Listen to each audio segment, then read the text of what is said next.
Welcome back to Total Drawing. Today's lesson is about using watercolor.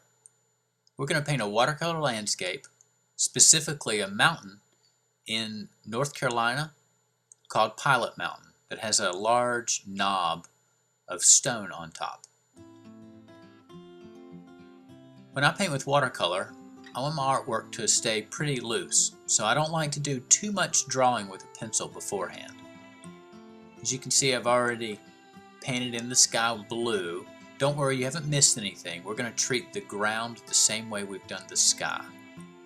We're going to start with clear water just to wet the page. While we work on the ground, you'll notice the sky continues to even itself out.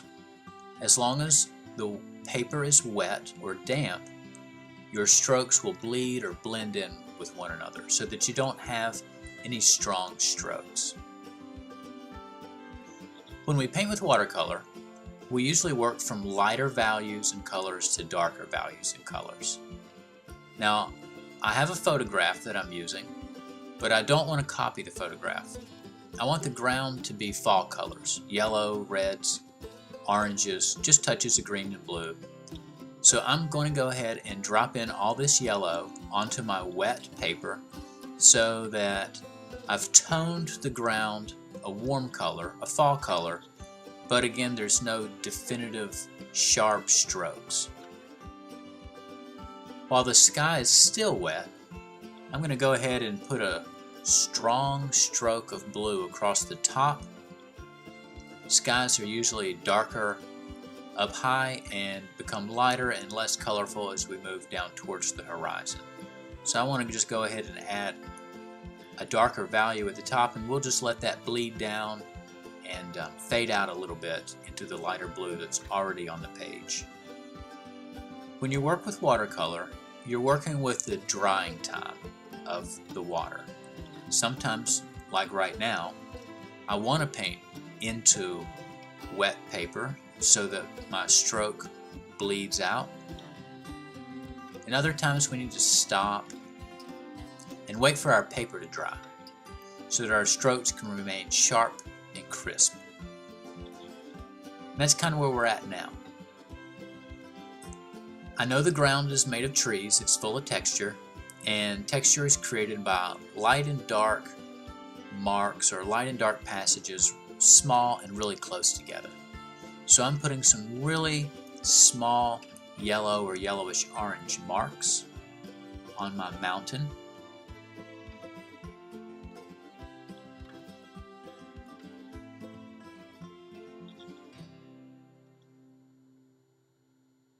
Since we do start with lighter colors and gradually work toward the darks, maybe different from acrylic or oil painting, I'll repaint these same passages over and over, gradually working my way down towards shades.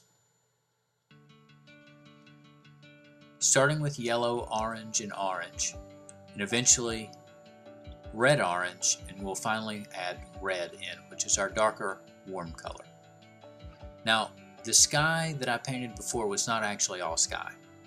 Some of it is the land, but of course as the land gets farther from our eyes, the land starts to blend in with the color of the sky. Colors become cooler and lighter in the distance.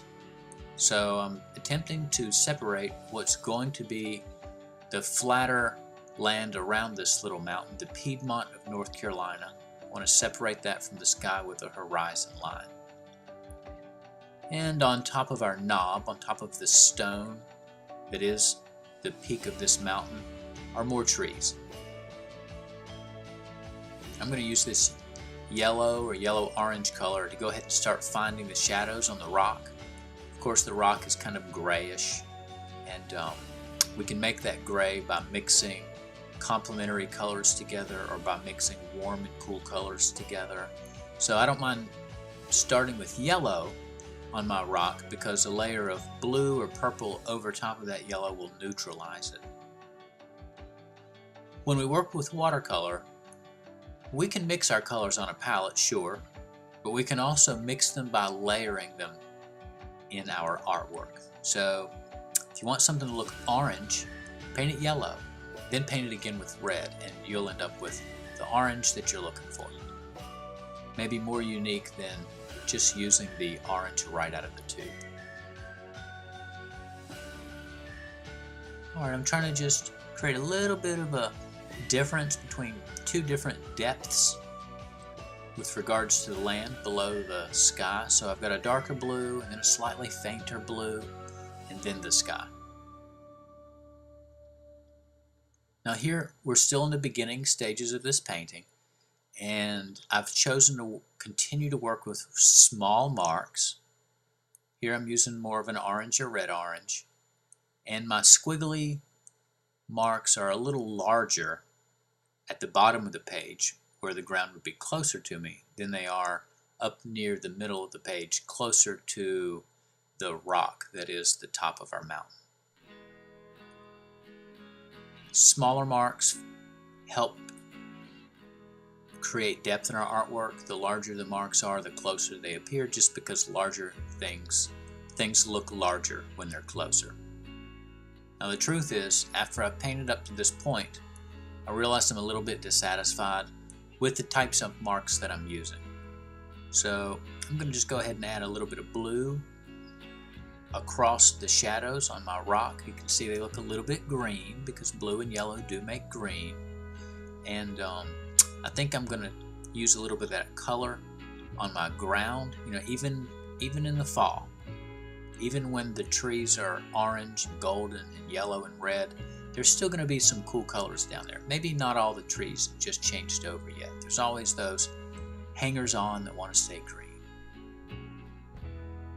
Now, I've decided to work with larger, blobbier shapes. I don't know if blobby is a word, but I've learned, I think I like to work with these larger shapes instead of the tiny squiggles that I started with to create texture on my mountain. Those small squiggles work fine right around the rock, around the top of the mountain, but closer to me, I think I want to work with even larger shapes. Almost become the shapes of trees.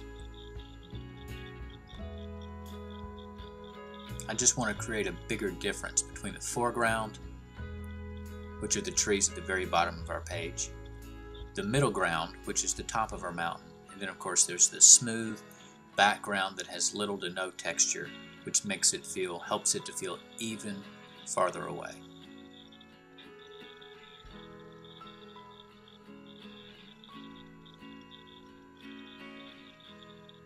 Now there is some undulation to the land around this mountain, and I want to play that up a little bit by using my blue across larger sections of the ground, and that'll pull or suck some of these individual strokes together.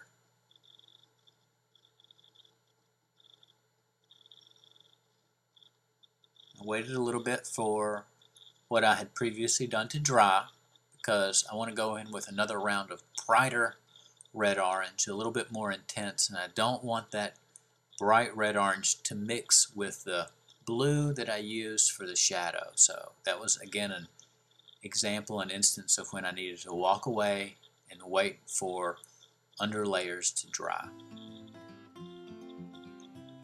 If you can't put the brush down occasionally, you'll end up with mud. All your colors will bleed together. You'll have too much brown and too much gray, and you'll really lose that color resonance that we're trying to create. I'm just looking for strokes that I've already painted but would like for them to be brighter, to stand out a little more, and pumping them up with a little more red.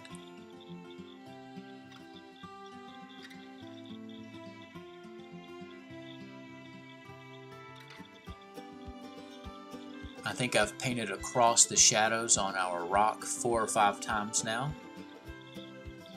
Time to start looking for some of the smaller details in the lighter half of our rock. Save small details for late in the painting.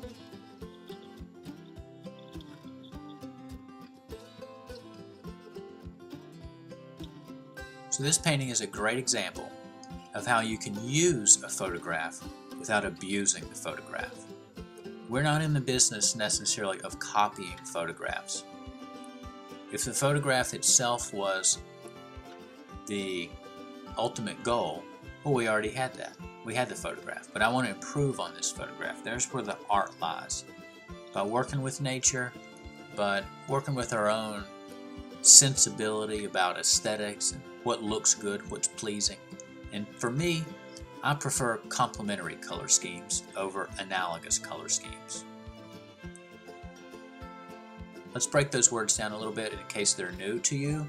Analogous colors are colors that are similar and close together on the color wheel. Like our photograph, it's blue and green. Two very related colors. Green is made with blue. But orange, and my ground is dominated by orange or red-orange, is complementary or opposite of blue. And orange and blue really help each other to show up. They help each other to stand out. So I'm taking this photograph that uses an analogous color scheme and changing it to a color scheme that I prefer, to a way that I'd rather see colors work together. And that's using the photograph, but not necessarily copying or abusing the photograph. In this case, the photograph was published, so just copying it, just a straight copy, would actually be an infringement on intellectual property. Alright, I'm going to go ahead. I just really want to warm up the ground, so I'm just using some red. It's got a touch of yellow in there for warmth, and I'm putting some pretty fat blobby strokes down.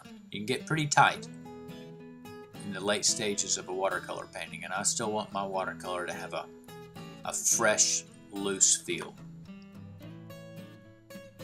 I hope you've enjoyed watching me paint this watercolor landscape, and I hope that it inspires you to do the same. You can use my photograph or a photograph that you appreciate, maybe one you've taken yourself, and run it through the filter of your own brain.